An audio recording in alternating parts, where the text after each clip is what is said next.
Ramit, super stoked to have you back on the Mark Divine Show, my friend. It's really nice to see you. Nice to see you again. Yeah, likewise. So you've been busy. You've been bouncing around the country. You moved from San Francisco out of state. Now you're back in Southern Cal, Yep. LA. Yep. Back on the West Coast. What's new in your life? Like what kind of like major movements, both emotionally and relationally, have been going on since we last spoke, which is pre-pandemic? I know. I always love your questions. I always love talking to you. So I've been thinking about this conversation all day today. What's new in my life is being on the West Coast and really thinking about using money to live a rich life in a different way than what we've talked about in the past. Yeah. Really more on the psychology part of it and the relationship part of it. And also just being grateful that I can see people in person again. I love that. I'm with you on that too. And I think a lot of people have noticed, either been forced to notice, or just kind of are starting to become aware that the pandemic had a huge positive kind of like underbelly to it, which is that it slowed everyone down and got them to take a look at, some of the things that maybe they've been ignoring or been, overly distracted about. And that is their relationships and their well-being, and also their commitment to like growing and being more authentic and being more heart-centered and connecting with other humans. Because man, if anything, we got slapped down into a disconnection mode during the pandemic, and it's really painful, and a lot of people suffered as a result of that. Yeah. So great work. And I love where you're going with this, because I've always looked at money is basically a relationship, but it's a relationship with yourself first, right? Because, what I've noticed about, like, and I don't know about you, but the billionaires that I've met, the ones who've made their own money, they really had a lot of self worth, a lot of self-love. Their confidence was not arrogant. It was from a high degree of self-love, really. And those who kind of like were given their money or inherited it and didn't have to like cultivate the emotional awareness and the relational strength that I think we're going to talk about a little bit more. They had a little bit of arrogance about it, and their confidence didn't come off as like that deep-seated humility type confidence. It was more like almost a sense of insecurity around it. And I think one more thing, because I want this to frame our discussion. Yeah. The difference for me in the relationship to money is those who had the high degree of self-love, self-care, they were all about service. And so the money came to them and flowed through them as a result of serving. Whereas those who kind of got the hand of the money, and this isn't, I don't want to cast, a complete blanket, because I know there's a lot of really good people who are navigating that, that kind of inherited wealth stuff. So it's not an absolute, but there's a risk there that you don't feel like you earned it, and you don't feel like you're worthy. And then there's also this fear of not growing it or losing it, Yeah. And then the money energy gets stuck. Yeah. Because it's not flowing, right? It's kind of stuck, and it becomes like a stagnant pond instead of a flowing river. Anyways, just some thoughts to kind of frame up our discussion. This is where my head has been at about my relationship to money. Is like I want to be on that former category where it's an energetic flow in my life, as opposed I to. love it. And I completely agree that our relationship with money is something that's not talked about. We talk about our relationship with food. Right. We talk about our relationship with other people, even our relationship with physical fitness. But rarely do we spend even 1 hour per week building our relationship with money. Mm-hmm. If I ask the average person, what are the words that come to mind for you when you think of money? They always say the same thing: guilt, stress, overwhelm, anxiety. Is it too late for me? And so you see this coming out in very peculiar and interesting ways. It's one of the reasons I love money. I don't wake up in the morning excited to type into a spreadsheet. That's not me. But I'll get somebody, typically they're around the age of 40, and they'll message me on Instagram or email. And they'll say, Ramit, I have a 2-year-old son. Can you tell me what account I should use to save for his college retirement?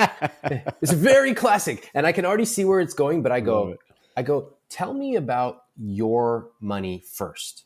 Tell me about your own portfolio. And they almost always say the same thing. Well, I'm 40. I don't have too much saved up, maybe 5,000, 10,000 bucks. I didn't really get into this until the last couple of years, but I want to know what to do for my son. And what they're really saying is, in code, they're saying, I believe I've failed at the game of money for myself, Mm-hmm. but I'm not going to fail for my son or my Mm-hmm. daughter.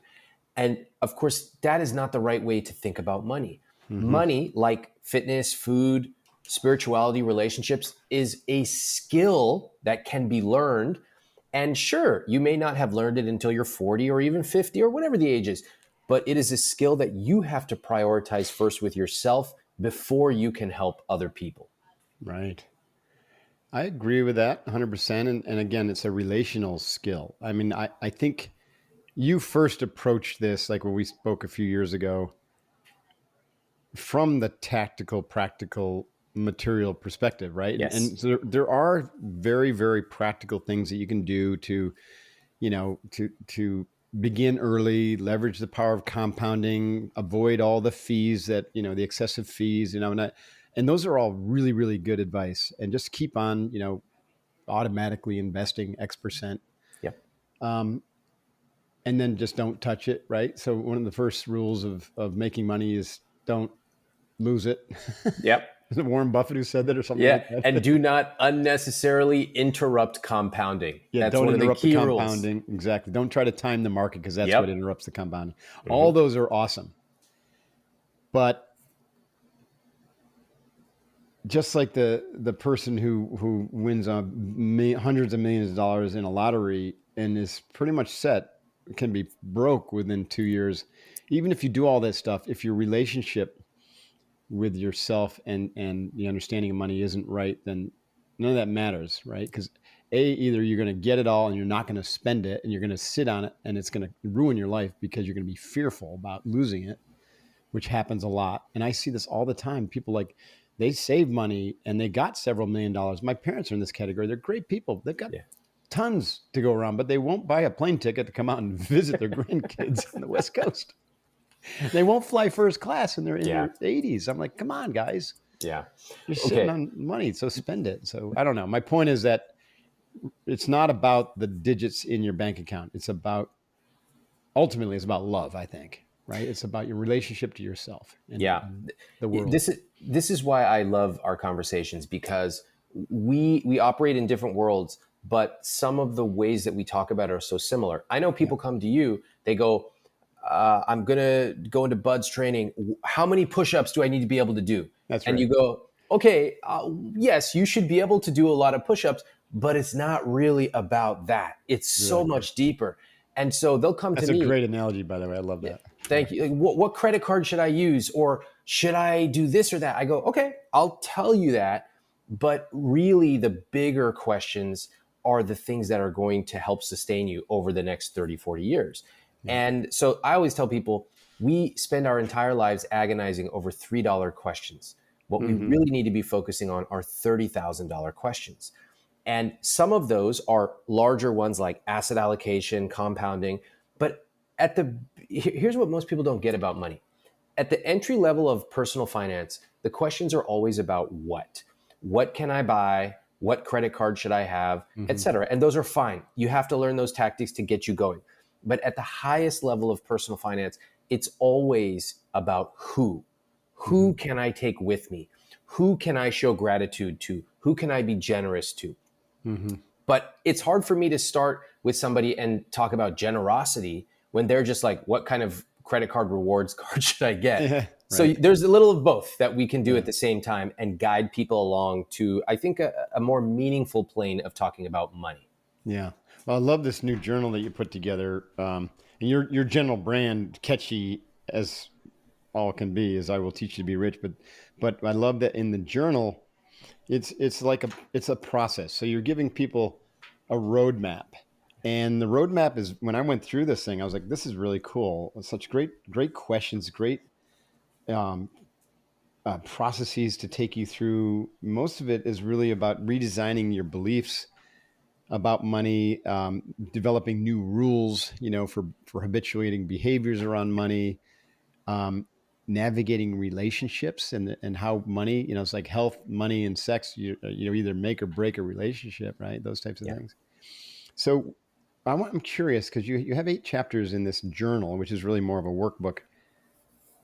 How did you design the roadmap and why? And so like walk us through kind of like the roadmap of like, why did you start here in the first chapter of designing your rich life and end with the 8th chapter of making that even richer? Yeah. Like, how did you come up with that roadmap and what's the logic behind it?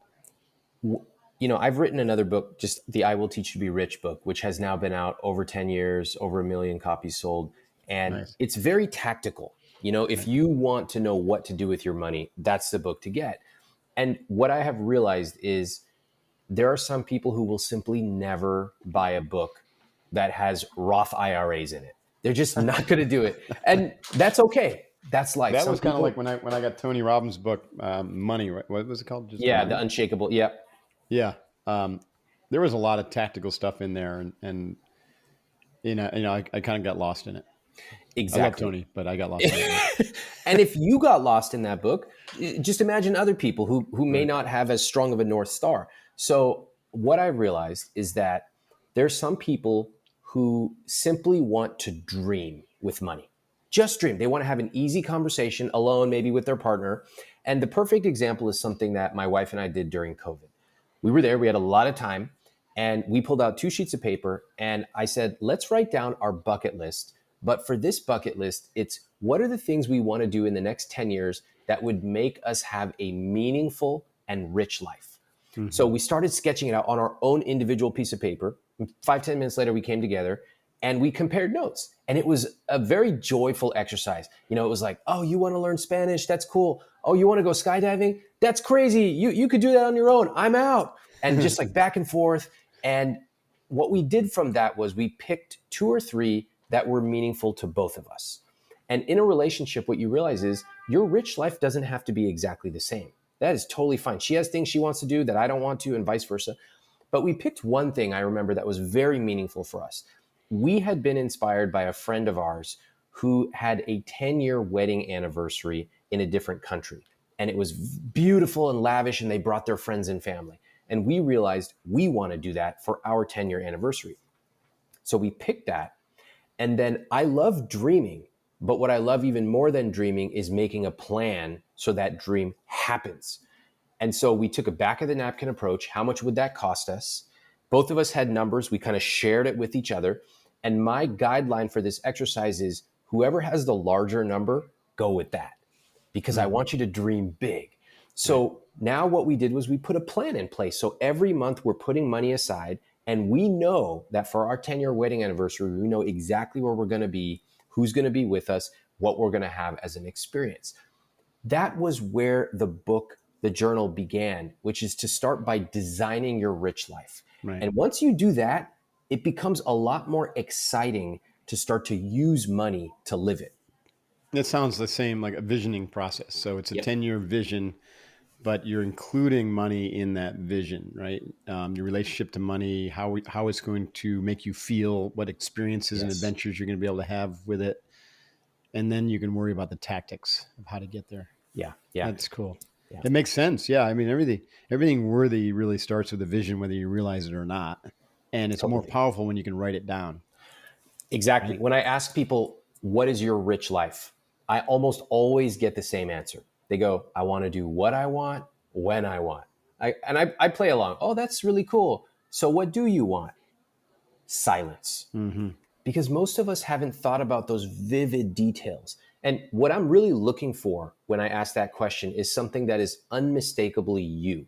Right. I want to take my parents to Italy. I want to sit on seat C2 because my parents are older and I want them to have leg room. And I want to eat at this place watching the sunset in Rome. That's a beautiful vision that could only be yours. And in fact, the more your rich life is calibrated and refined, the more it will sound unbelievable or even crazy to other people. Mm-hmm. That's the way it's supposed to be. It's a Right. custom made life for you. 100%. Now, having a vision is great. It's a starting point, and it can take some time to develop that, right? So I recognize that it's not as simple as a quick vision board. Correct. It does take time, especially, the difference between creating a vision and visualization is kind of the practice of that, so that you're iterating and you're adding energy to a vision, which Yes. creates this like magnetic pull toward it. But one of the things that you write about, and I think that's really important, is that regardless of how strong your vision is, if your beliefs about money are in contradiction to that vision, then you're just going to sabotage yourself Yeah. left and right. Yeah. So, how do we rewire our beliefs? And how do we even understand what our beliefs are? Well, I was just thinking about this yesterday. So I was working out and I have a trainer, and he pointed out that I have a tendency to overuse my shoulders when I'm doing certain exercises. And intellectually, I know that. So I'm Mm-hmm. trying to be conscious of it, but it pops up in peculiar ways. And I'm doing a certain exercise. I'm not even thinking about my shoulders, and there they are taking over for me. And the same thing happens with money. One of the most classic maladies with money and psychology is scarcity. I'm not going Mm-hmm. to have enough. I need to save, save, save, save, save. And when we talk about it, people can intellectually get it. They go, yeah, yeah, I'm scared of money. My parents were scared of money, et cetera, et cetera.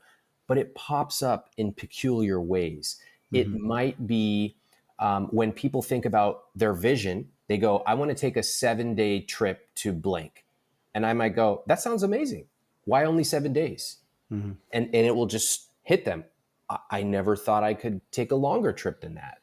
Or where do I want to eat? I asked somebody, I remember I was in DC, I asked somebody what his rich life is. He told me he likes to eat out. I said, what if you could quadruple the amount you spend on eating out?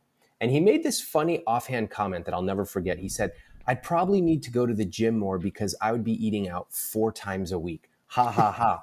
And I thought, that's a very interesting joke because it's very linear. The Yeah. idea that if you spend more on something, you're just going to do more of it. What about going to a different type of restaurant? What about bringing your family or your loved ones or your friends and treating them? There's so many different multidimensional ways to think about how you would spend money. Right. But if you don't identify what I call your invisible scripts, those invisible beliefs that guide you about money, you're going to constantly be ending up in the same situation that you've probably been in. Right. What are um, what are some of the other more common beliefs about money that can really hold people back or limit them in scarcity? I'm not going to have enough. That's by far the most. I'm not good with money. Yeah. Another interchangeable one is I'm not good at math. Right. And you don't have to be great at math. In fact, if you can do basic addition, you know enough. Yeah. Um, uh, that's not for people like me. Interesting. That would be looking at a restaurant, et cetera. And all these can often be traced back to certain phrases that you hear as a young child, like money doesn't grow on trees. Mm-hmm. We don't talk about money in our family, things like that. And so one of the exercises when I have a chance to speak to people in detail is I'll say, how'd you grow up with money? What do you remember about money around your family? What did Mm-hmm. your parents say? And that often we are guided by these scripts 40 years later that we never Mm-hmm. realized our Right. parents knowingly or unknowingly passed on. That's right.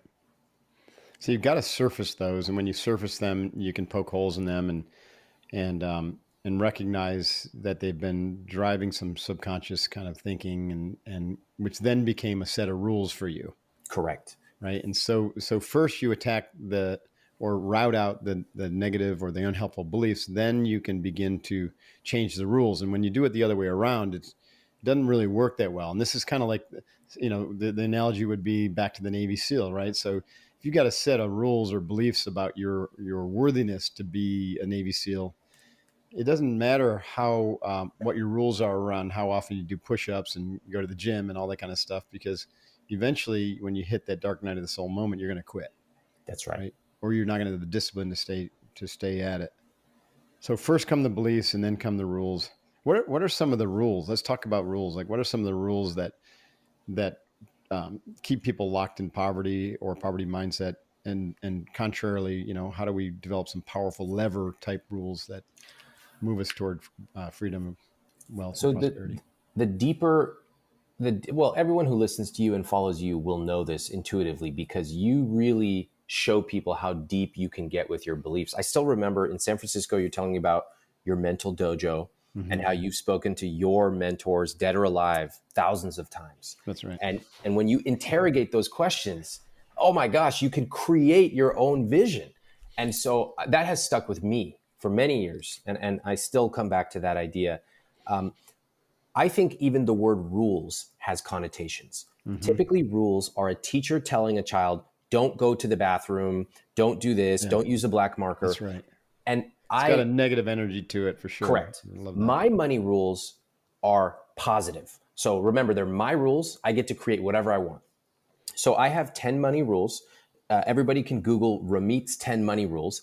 And as you read these, what I love about them is people start reading them. And the first couple are very standard. They're save 10%, invest 20% type of stuff like that. Have a year worth of cash. Okay, fine. Maybe that's a little more than most people, but fine. But then they get into much more of a sharp edge. They are mine. One of them says, fly business class on any flight over 4 hours. People go, wait a minute, what? This guy, what? And that's because at a certain point, I made enough money. I said, I don't want to have to think about it. I'm just creating a rule, and this is the rule.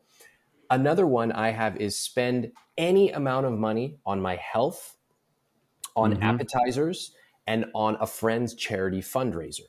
Nice. Now, if people are watching that, they go, why is this guy talking about appetizers? That makes no sense. He's talking about like all this other stuff.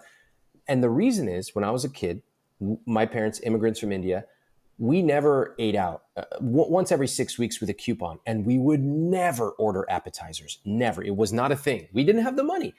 Now, when I go out to a restaurant, it feels incredibly rich to see an appetizer and say, I can get that, or I can even get two. Yeah. And so for me, these are your rules. They're not universal rules. I love them. Correct. But they're built upon a universal rule of generosity, of paying yourself, of correct. Not fearing money, fearing spending too much. I love that. And I'll give you a generous example too, because I want to inspire everyone listening that your rules do not have to only be restrictive. You might have a couple of restrictive rules. Out of 10, I think you probably should have one about a savings rate and an investment rate. I think that would be good for long-term financial health. But during COVID, my wife and I started looking around at the people who were delivering food. And we were like, they're out here taking a risk to their health. Let's be extra, extra generous with them. And I remember I ran a little calculation. I said, I want to tip $5,000 a year. Nice. And when I actually reverse engineered, that's about $400 or $500 a month. And if I'm only going out like 4 times in a month for coffee or to get some pizza or whatever, boy, that means I need to tip a lot every single time. It essentially means I need to be tipping $20 every time I go out. And I love that. I love that I can create a number for myself that is ultra generous, and I can use my money to live in alignment. So for everybody here, I would ask you, what type of person are you? Are you a generous person? Do you value relationships? And whatever it is. And then I say, okay, show me your calendar and show me your spending. Does it align with that? If you're a generous person, you can make a money rule for yourself to align with being generous. And once you do that, you know better than anyone else how it feels to live in alignment. And that is a beautiful thing. I love that one principle. I think it is a complete game changer. I remember reading a really fascinating book. You might have stumbled across a guy named Sheffield. It's called Busting Loose from the Money Game. Oh, I have not. I'm writing it down right now. Thank you. So check it out. So it's a very kind of spiritual approach to money, and he's fully versed in kind of like quantum mechanics and the holographic field theory that we are, generally like humans are a holographic projection into this material realm. And so where I'm going with that is like his belief is that when it comes to money, and especially with like this idea of tipping, is that if we're in a holographic world, then everything that happens out here actually is happening in my mind. And so it's a projection of the mind. So if I'm tipping someone, I'm actually tipping myself. So why wouldn't I tip myself really, really well? Isn't that beautiful? It's so fascinating. I love that. I have to read this book. Thank you for the rec. When I started talking about tipping, the reactions I got were absolutely fascinating. So I started talking about how I really hate cheap tippers. I really hate them. And I want to encourage people for what might be $3 or $5 for you, which I know my readers, they've done very well financially. It means nothing to them, but Mm-hmm. it can mean so much to the recipient. That's right. Seems fairly straightforward. And the comments that came back, many people very supportive, very happy, especially people from the service industry.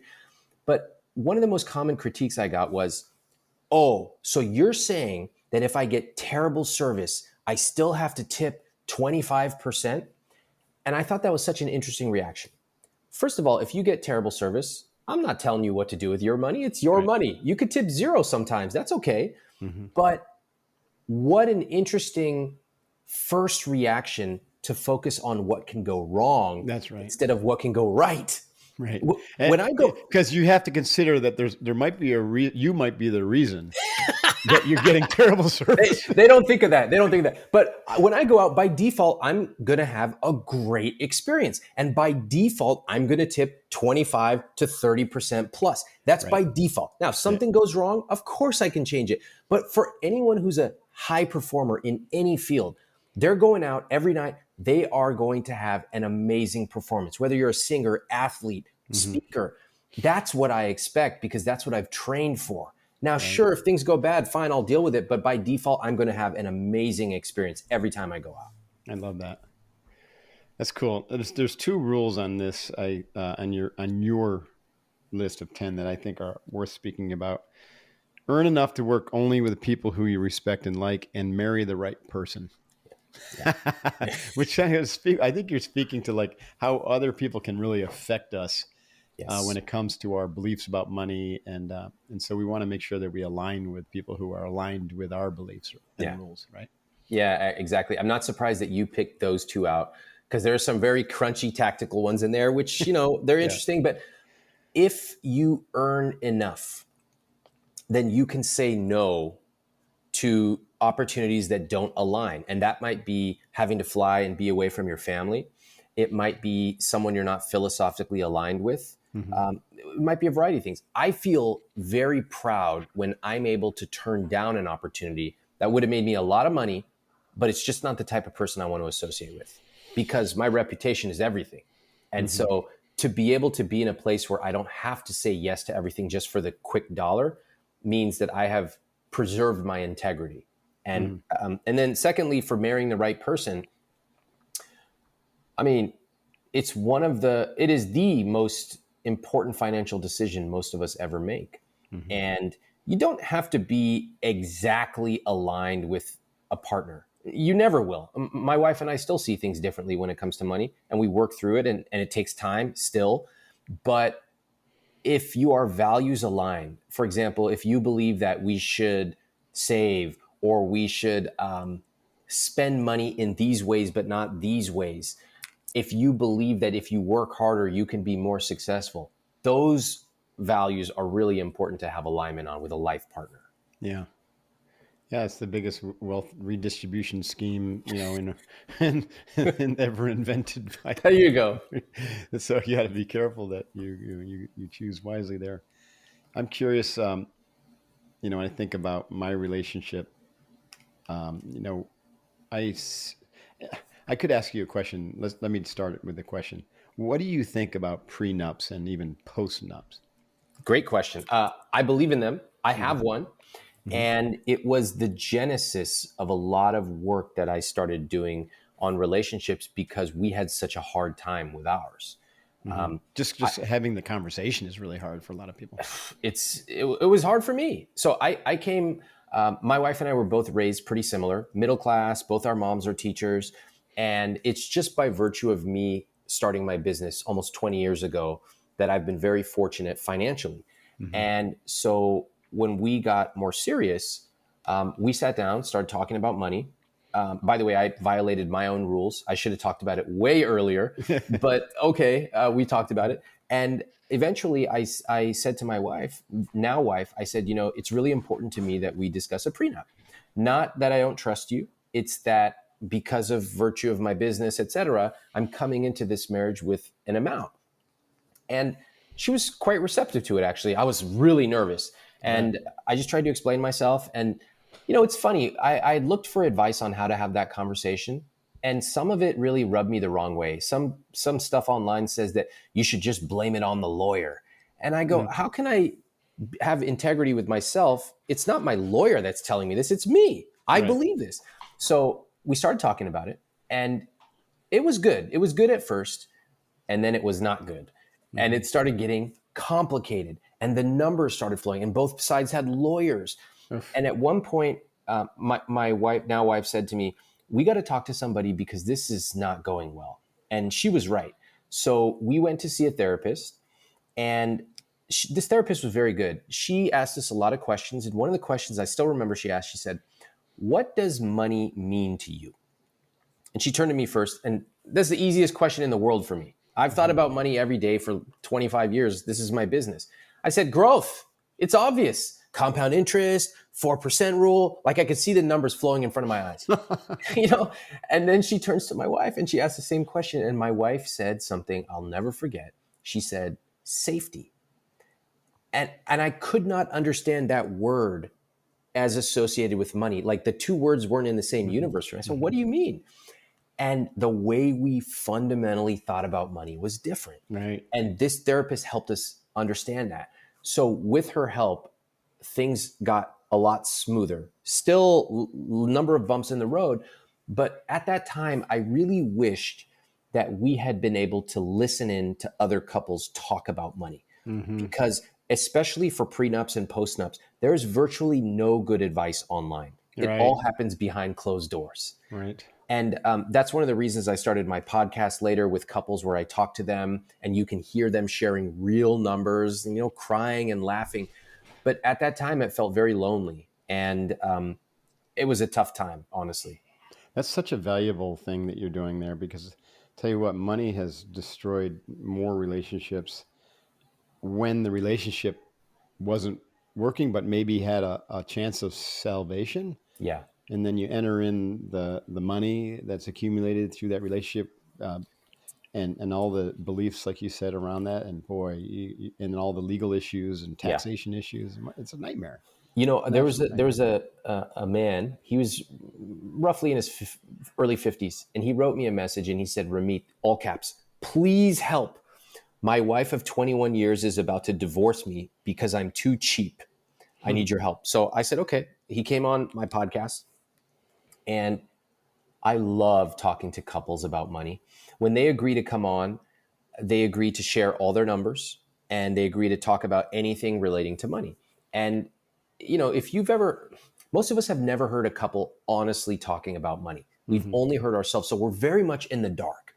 And he comes on, and his wife of 21 years, they're a nice couple.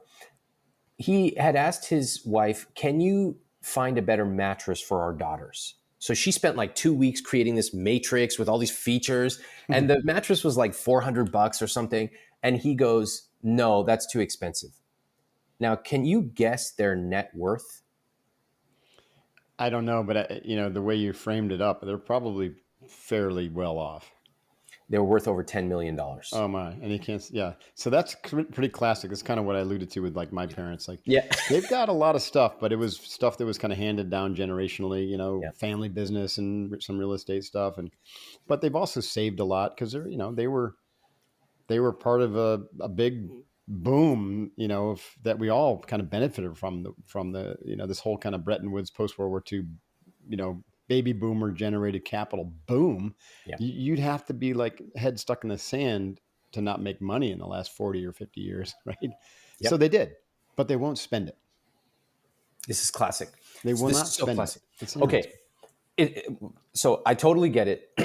And when you tell them this, they might even begrudgingly acknowledge, like, yeah, we've done okay. You go, you've done more right, than okay. You know the number of zeros that your parents have, right. but it's a muscle that has not been exercised in 40 plus 50 years.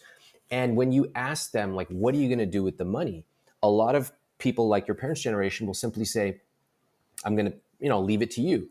But the last thing we want to see is our parents handing us money. If anything, I told my parents, I want you to spend every last cent. 100%. I said the same thing. I don't want anything, you know, spend it, enjoy Yeah. it, right? Enjoy it. You Spend it to have be passed along lessons that have allowed you and me to be successful. We right. don't need the extra money.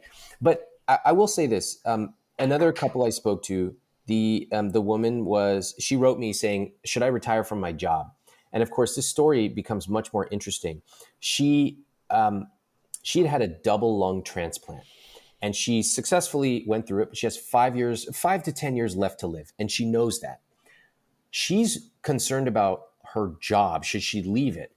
When she has 5 to 10 years left and she has two young daughters she wants to spend time with. I said, why do you stay at your job? She said, I like the income. Again, what's your net worth? Something around $13 million. Hmm. She can't spend the money if she tried.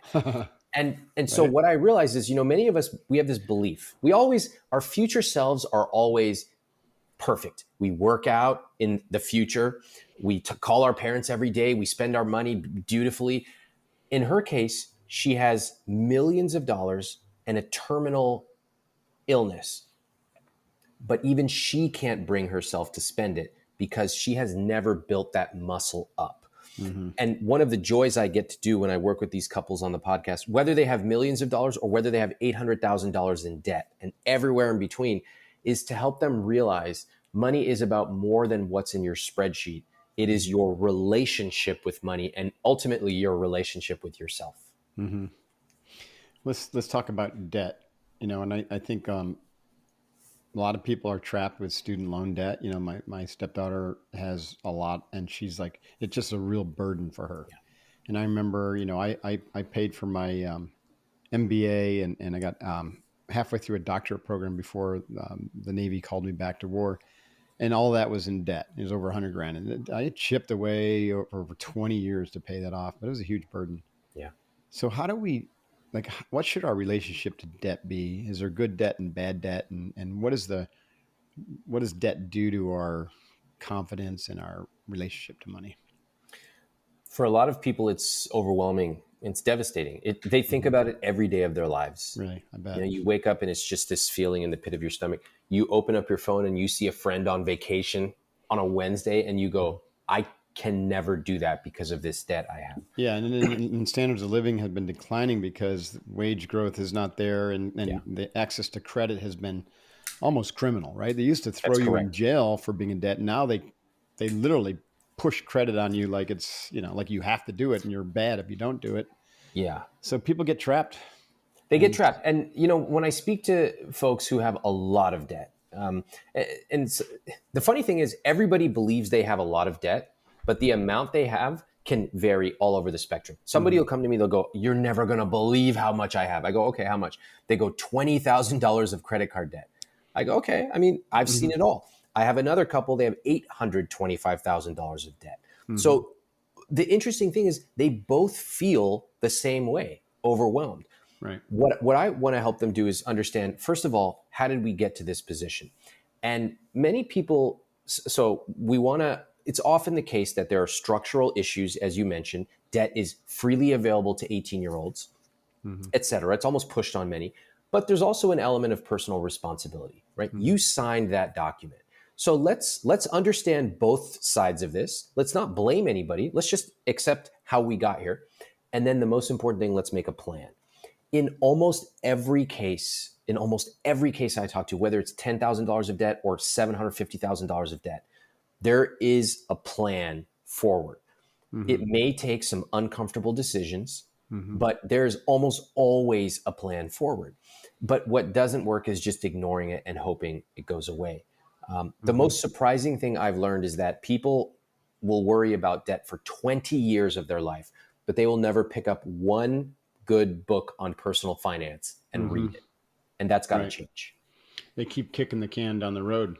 In Yeah. fact, I see, back to the student loan, I did a little study on this as part of my doctorate program. Is like, people will continue to take out loans to avoid paying off loans Yeah. because Yeah. they can keep deferring, and, Yeah. they can keep staying in school, and then also they're hoping with all the talk about forgiveness and debt relief that it'll just go away someday. Yeah, and like I understand looking for a lifeline. And when people will come to me, they'll often say, "Do you think I should pay this off because I might get it, canceled?" I said, look, maybe that will happen, maybe not, but a plan is a plan that you control regardless of external events. Right. Right.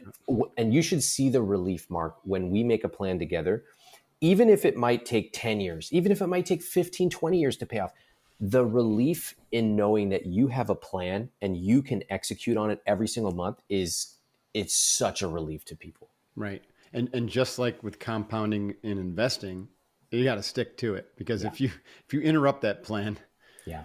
or if you get off track, then, oftentimes you'll find yourself right back where you began. Yeah. Yeah. What about mortgage debt? Do you believe in, I think I read that you don't own your own house, and you're a renter. And I know it's probably very situational or personal, but what do Yeah. you believe in mortgage debt and Oh, I love talking buy about versus this. rent kind of story? I love this because, we both live in Southern California. It's a high cost of living area.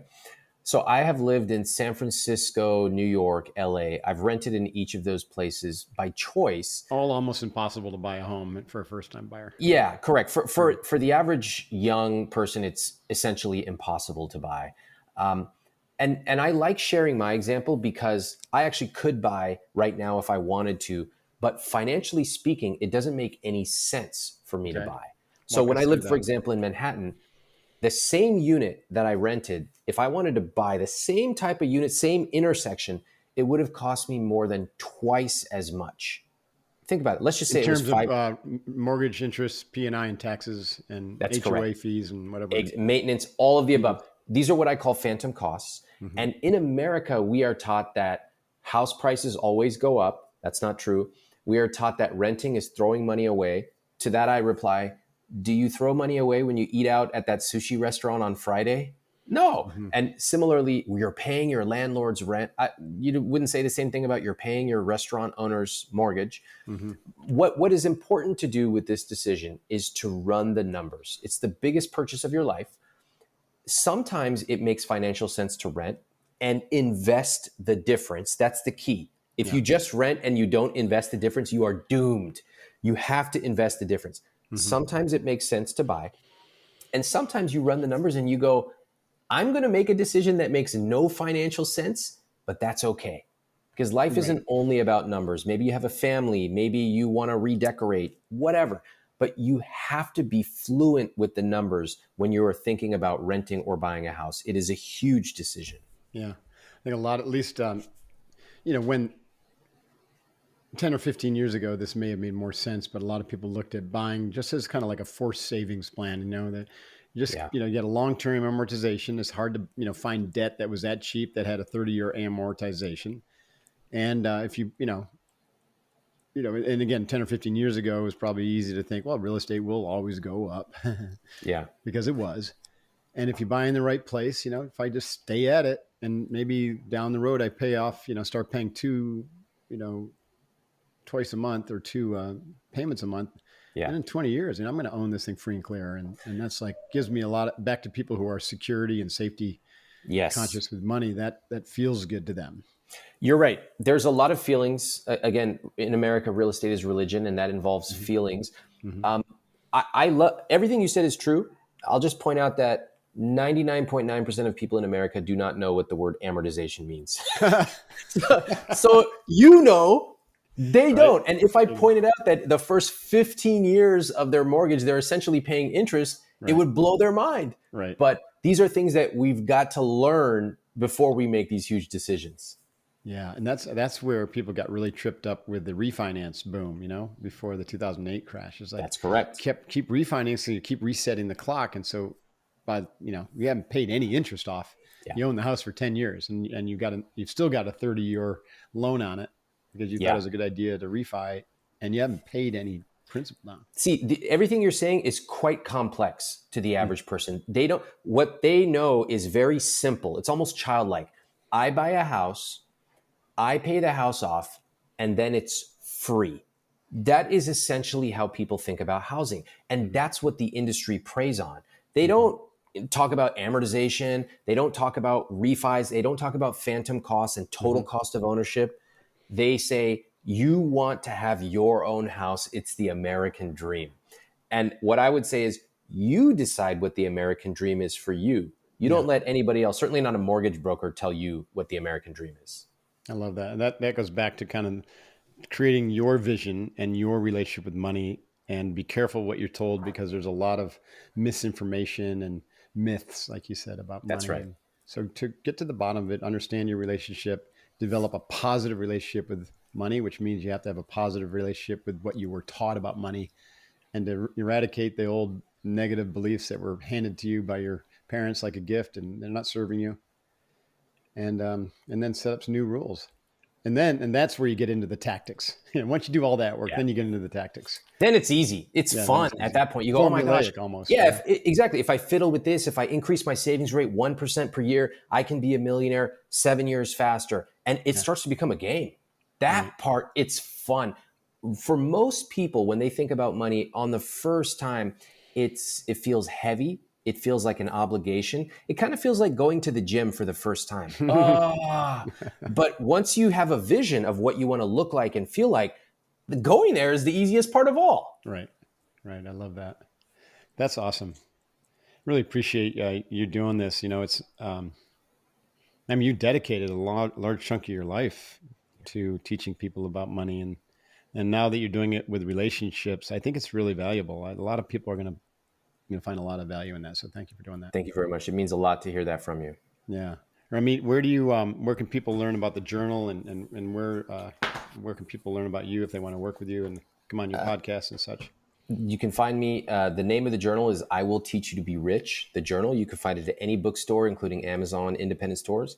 I'm on social media at Ramit, Ramit, and my website is iwt.com. And if you liked listening to this, I would encourage you to check out the I Will Teach You to Be Rich podcast. Mm-hmm. I think once you listen to a couple of episodes, you will really fall in love with the voyeuristic part of listening to other people's conversations about money.